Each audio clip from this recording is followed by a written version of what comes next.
Me fotografi flamuje pankarta u nisën për t'ju dhënë lamtumirën e fundit komandantëve e shkencëtarëve të rënë.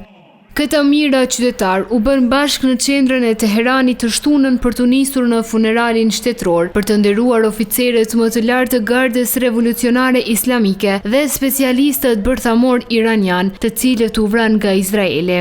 Veç këtyre, autoritetet izraelite pretenduan se vranë rreth 30 komandant iranian dhe 11 shkencëtar bërthamor.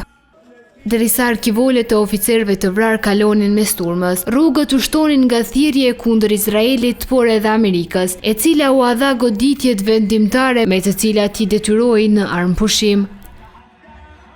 Në rrugët e kryeqytetit, qytetarët nuk fshinin zemrimin e tyre as ndaj udhëhecëve ndërkombëtar. Do ta bëjmë ma Gjakperës, Trump, të kuptoj se nuk është asgjë. Ai thot çfarë do bëjë Allahu që dëshiron, por kombi ynë nuk është nga ata që lëkunden përballë një mburrëre të tillë. Ai nuk ka idenë se për çfarë flet.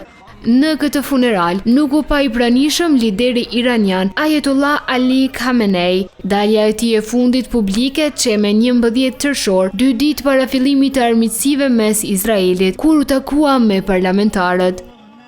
Konflikti 12 ditor mes Izraelit dhe Iranit nisi me 13 qershor, kur Izraeli goditi objektet bërthamore iraniane, ndërsa Teherani reagoi me sulme raketore dhe me dron ndaj Izraelit. Ndërsa armëpushimi sponsorizuar nga SBA-ja hyri në fuqi me 24 qershor.